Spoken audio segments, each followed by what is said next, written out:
Man, I didn't think I was going to continue the Sonic Forces LP so soon after the fact. Actually, no, this is not part of the Sonic Forces LP. This is just my grounded thoughts on the game because I have to do this as a review. I promised myself I would do it, but whatever the case.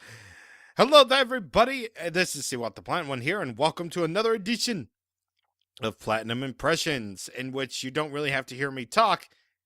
Actually, you do. So today, we are going to be talking about Sonic Forces, the very latest game in the Sonic the Hedgehog franchise that basically once again got people angry, even though this is the type of game that's not really worth getting angry about. Let's be real. July 2016, we have gotten the glorious gift of the announcement that was known as Sonic Mania. And then we have Sonic Forces, which everyone called Generations 2 for a little bit. For a while, we didn't know anything about this game until a little gameplay trailer showed off the fact that Sonic was going back to the boost formula that made Daytime Unleashed and Generations so fantastic. Not only that, but again, since, gameplay was going to be focused on classic and modern Sonic would be the boost gameplay. Classic Sonic would be 2D. But later on, things got a little mixed up when Sega announced a third gameplay element. The custom character. All of the Sonic OCs were confirmed on this day, and they were anointed canon on that day. And the internet dreams of DeviantArt came true! So it was pretty damn obvious that this was going to be a somewhat different experience overall. A lot of people were hesitant about this one, honestly, and I can't really blame them. Whereas Mania was in good hands, Forces was technically in good hands, but given the history of 3D Sonic, the hesitant nature was pretty much inevitable at this point. So personally for me, I was cautiously optimistic, even when gameplay footage revealed linear levels and this 1 minute stupid ass demo showed up on the Nintendo Switch that presented some evidence that suggested that it would end up being bad. But yeah, I was cautiously optimistic. Like, maybe it could be good, maybe I wasn't really too sure about it myself.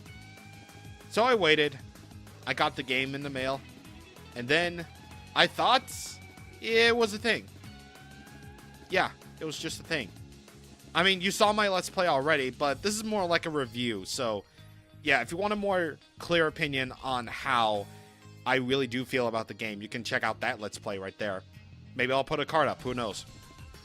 But let's get more into it. Let's talk about that story then. I'm not going to give a spoiler warning because who really cares?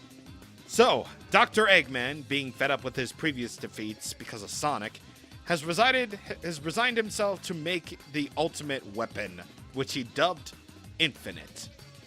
By using the power of the Phantom Ruby from Sonic Mania, he plans to take over the world and build the Eggman Empire like he always does. But fortunately, Sonic comes in just the nick of time to save the day, but Infinite is a step ahead of him. By using his powers, he creates projections of Sonic's past foes, including Zavok from Sonic Lost World, Metal Sonic, Chaos from Sonic Adventure, and Shadow the Hedgehog to do battle with him. It's a tough fight, but Sonic loses badly in the end and ends up being captured and taken to Eggman's Death Egg prison. 6 months later, Eggman actually succeeds in taking over 99% of the world, and the resistance that was hyped up in every trailer is formed. Now because everyone assumes that Sonic is freaking dead, they proceed to make a plan of attack using the help of a new rookie, your custom character. So, with your character joining the resistance and finding out that Sonic is in fact not dead, okay. They break Sonic out of the Death Egg prison and try to stop Eggman's ultimate plan to destroy the world and rebuild it into the Eggman Empire. God, that's a mouthful. And also Classic Sonic is there too, as well. So, yeah. This is honestly, without a doubt, the most weird setup. I mean, we have apocalyptic future like Sonic Sat AM, yet I'm thinking, God, it's not the 06 territory where they take it way too seriously. But honestly, I do feel like there could have been a whole lot more to it.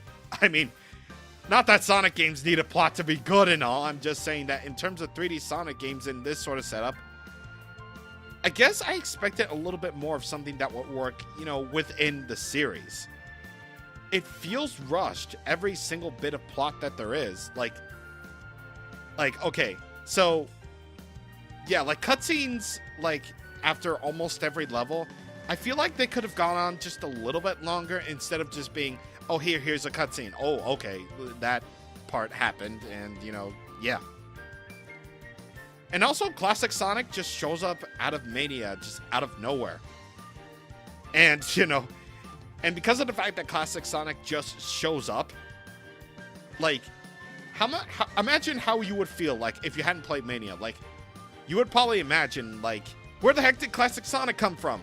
Oh, he's from another dimension, not, you know, from the past. He's from another dimension. Like, okay, I guess the past is another dimension. Okay.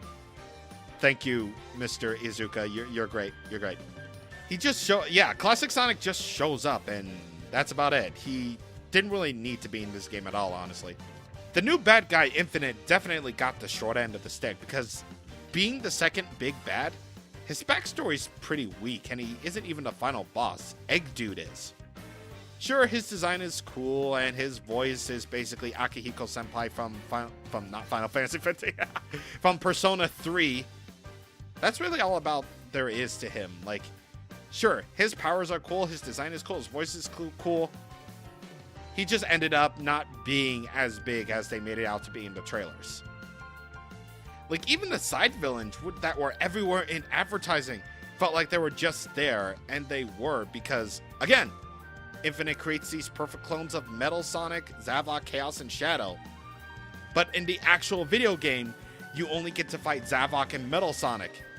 Chaos gets booped in the head by Sonic, and the fake Shadow gets booped by the real Shadow. I don't get it. Look, when it comes to a plot, especially in a 3D Sonic game, it can be as simple as Sonic Lost World or Colors even, where it's just simply, you know, stop Eggman. But this one I felt had the most potential to be like a modern Sonic Sat AM season. Like, it's good to see characters like Silver, Team Chaotix, Rouge, and Amy Rose and the like, and, you know, they were put into this situation. But they were just there. They were just there to be there. And in hindsight, you know, to everything that's going on, it's just a rush job. Even Episode Shadow, the free DLC prequel, is only about 20 minutes long and 3 stages. In the end, it's just there. Like, cutscenes are like 20 to 30 seconds of peeps talking at most, so yeah, the story is a thing. And unfortunately, based on what you're looking for, it could be also in the gameplay as well. Sonic Forces uses 3 styles of gameplay. Classic Sonic's 2D levels, Modern Sonic's boost formula 3D stages, and the custom heroes Modern Sonic-esque stages with Wisp powers. Okay, so let's get this out of the way. Basically, just like Sonic Colors, this game is mostly linear. Like, people argue that, you know, Sonic Unleashed is all boost to win in the daytime levels when it's actually not as linear as you would think. Here, it's kind of the same deal, except there's a little less alternate pathways to try out, unless it's a classic Sonic level. It really does feel like Modern Sonic here, in this case, is definitely the definition of boost to win. Like, the boost to win argument really does apply here. With, you know, a few alternate pathways here and there, but really that's about it. Sure, they tried to spice it up with set pieces like the Egg Gate Star Wars scene or a battle with a huge snake in Luminous Forest. But really, they're merely QTEs that looks cool, but they're QTEs nonetheless, you know, QuickTime events. Also, Modern's control really does feel like Sonic Colors, except he's a lot heavier. He doesn't really have the same jumping oomph as he does in previous games, and especially in the 2D section. So I'm just thinking, what went wrong here? I'll tell you what went wrong here. Classic Sonic went wrong here, because oh my god, what happened to him? Sure, his level design is on par with a Generations Act 1 stage with a few exceptions, but what the hell? He's basically a heavier classic Sonic from Generations, except without an overpowered spin dash and much less momentum, and the drop dash from Mania, which is a plus. But everything else about him is just, It's just, I find it really weird that Classic only works well if you roll down slopes to gain momentum. Like, if you keep running, he almost never speeds up to accommodate the slope's angle, and that's really, really off-putting. Just, like, the biggest example would be in his chemical plant stage, where there's a big slope at the beginning, and if you just roll, he'll speed up like he would normally do, but if you just leave him running, if you just keep on pushing right without doing, the rolling maneuver, that's disgusting. Like, he never speeds up. It's so weird to see Classic Sonic just neutered like this. Just why? Like, he could have been the Sonic from Classic Sonic from Sonic Generations where, it's not entirely one-to-one, but it still works well enough. But what the hell happened to Classic Sonic here? And just, oh my god. Ironically, the most interesting style is the custom character. They come equipped with a Wispin, which lets them control the various Wisp abilities that have been around Sonic since Colors, like Burst Wisp, Void, Hover, Asteroid, the works. It has a regular attack that can deal with enemies like Lightning's Whip, Void, and Asteroid's Pew Pew Pew laser. But really, the only Wisp that you need is the Burst Wisp, which honestly is the default, but it's honestly the best one out there. Its flamethrower covers your path very nicely, and its ability lets you jump higher and higher as long as you get more Burst Wisp. Otherwise, you have a homing attack in the form of a wire attack that, let's be honest, it's just there to grab onto floating things, and it's really the only way to auto drift on long stretches of line. Yeah, not even modern Sonic can drift in this game, which is why. Like, why modern Sonic can't drift in this game, I have no idea. But honestly, bar none, best part about this whole custom character thing, the customization. While there are a lot of parts that you can unlock for your character, not to mention the kind of race that your character can be gives added perks like, the bird giving the double jump, the wolf drawing in items. At the same time, it really does feel like all the effort went into, the custom character as well as the soundtrack. I was honestly staggered by the amount of stuff that you can get just from beating the stages, clearing missions, getting S ranks, the works. It's very clear that they had a lot of faith in the custom character stuff that would work, and that's awesome and all, but let's have some of that love for the level design and level length. Oh yeah, there are 30 stages in this game, which sounds like a lot, but really they last a total of, 2 minutes to even 5 on a good day. Or even, 5.5 minutes on the final boss if you're good enough. That's not counting the special stages that you can unlock, which only serve as mini challenges for Modern Sonic and the custom. No classic challenges, meaning that Classic Sonic is even less useful in this game than he was in the previous game he was in, so what the hell? And by previous game, I mean Generations, because obviously he's useful in Mania. Mania's just get Mania. Mania's the better game. Oh, and also, red rings are back. Okay. They do something, actually. Whenever you get all 5 red rings in a level, they unlock even more rings for you to collect.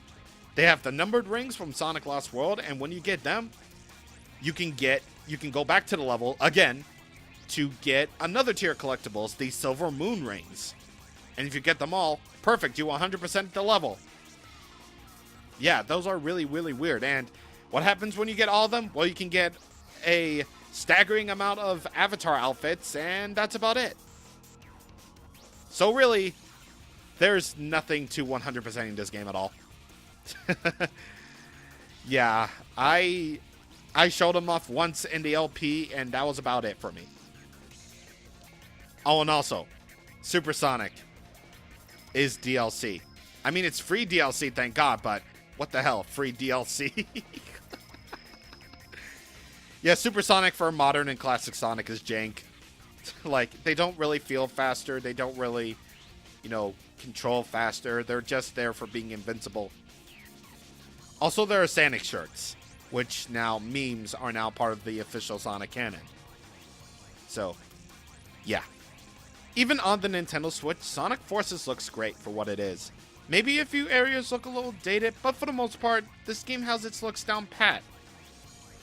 Plus, that soundtrack, I'm like, whoa! All the custom character stages come packed in with like really cheesy DDR-esque tunes with lyrics that just sound great, especially for tracks like Park Avenue and Imperial Tower. Modern Sonic, I like, Sunset Heights. I like, that was about it. I like those songs though. I didn't expect to like classic Sonic's, songs enough, but I did, for the most part. It's gone all classic with the Genesis instruments, and for the most part they work. Like, I like songs like Ghost Town and Casino Forest for classic. They sound so correct. Infinite's theme, oh.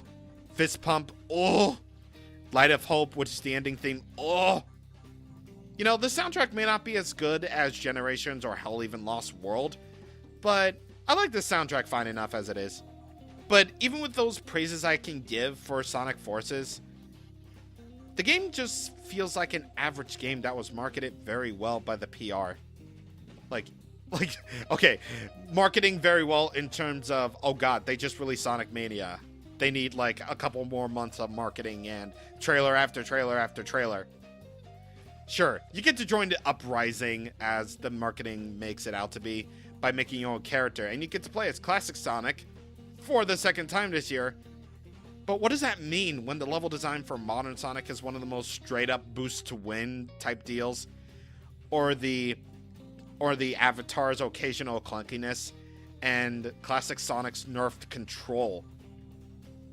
Like, part of me was invested, and yet another part of me was just on autopilot for the whole ordeal.